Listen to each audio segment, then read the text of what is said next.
Warning: the SCP Foundation audio archive is classified. Access by unauthorized personnel is strictly prohibited. Perpetrators will be tracked, located, and detained.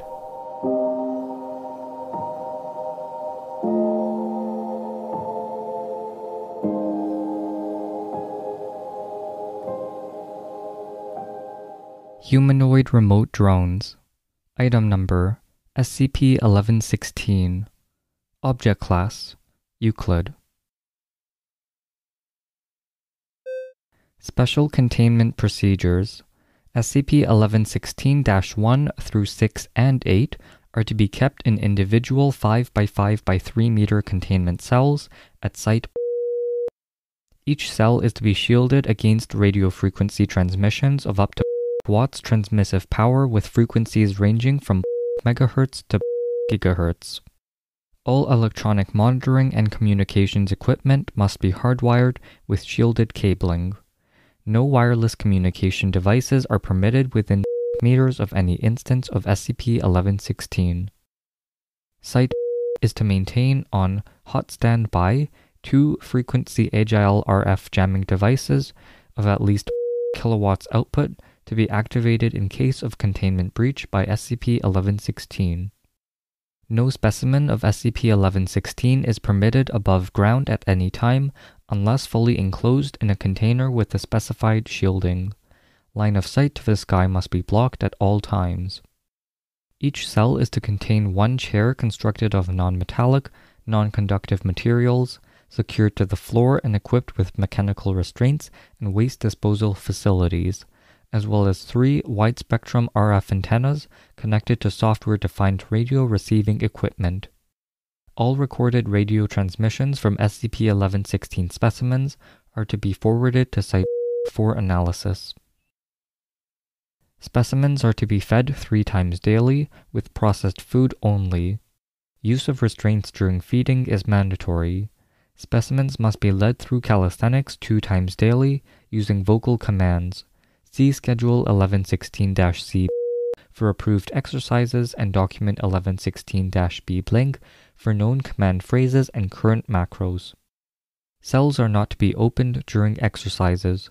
Remotely operated audio equipment is to be utilized, hardwired, and shielding as per above specification. All testing of SCP-1116 specimens is to take place either within the specimen's own containment cell or within a testing chamber shielded to the same specification.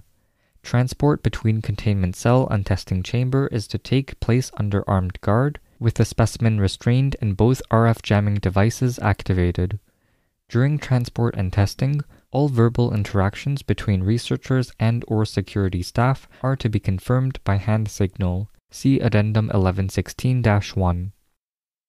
The remains of SCP-1116-7 are to be kept in cold storage at Bioresearch Area 12 for further analysis. Description: SCP-1116 is a group of 7 humanoids of varied race and gender, with apparent ages between 20 and 35 years. All initially appear to suffer from catatonic stupor, including symptoms of catalepsy. Specimens will swallow food and water when placed into their mouths, but will not chew. Specimens will remain in a given position when physically manipulated into said position. Specimens will attempt to maintain homeostasis, including sweat, pupil dilation, and fluctuations in respiratory and heart rate, but will not detectably react to pain stimuli, including heat, pressure, or puncture, sexual stimuli, including both displayed images and manual stimulation, or environmental threats, including extreme cold, extreme heat, starvation, dehydration, or large predator animals. SCP-1116 specimens show no evidence of volition, but will respond to a limited number of verbal commands, for example sit, stand, raise right arm, and can remember a series of commands for later execution when preceded by a macro phrase. See document 1116-B for more details. This command vocabulary is extremely narrow, however, including only references to gross motor functions, simple counting, and a small number of basic spatial relations. CT scans of SCP-1116 revealed specimens to possess less than 10% of the expected neural mass, with the remaining cranial volume occupied by cerebrospinal fluid.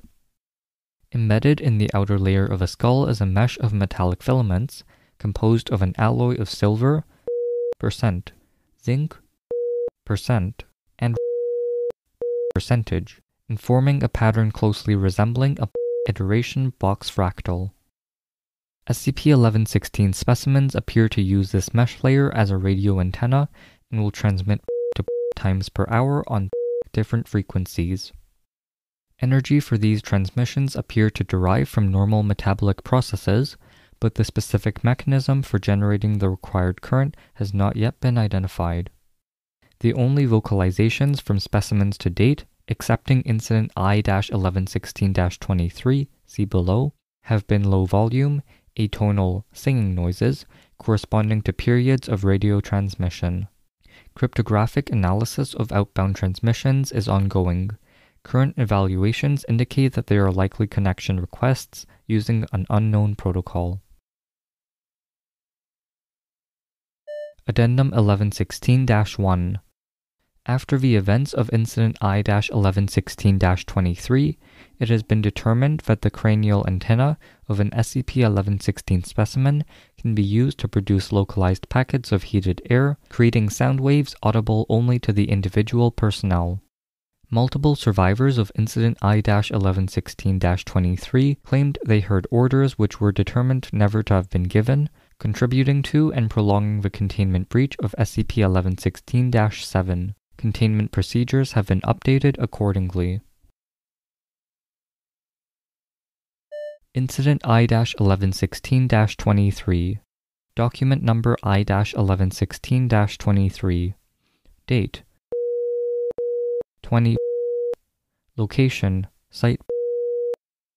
Description: during transport from cell to testing chamber, SCP-1116-7 accessed a laptop left meters away with its wireless networking enabled, and through it circumvented site network security.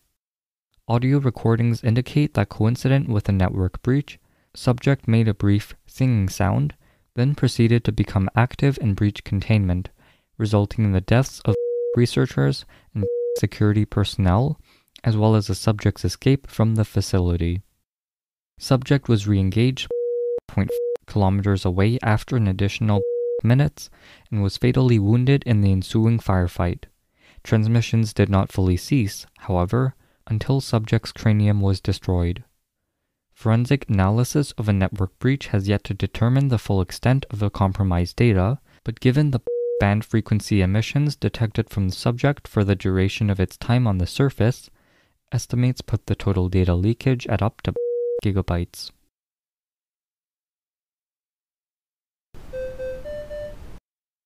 Thank you for listening. Intro music was from Punch Deck. You can find more at soundcloud.com/punch-deck. Level 2 patrons or higher can get early, ad-free episodes. Rating, reviewing, and sharing always helps. Thanks for listening, and we'll see you in the next episode.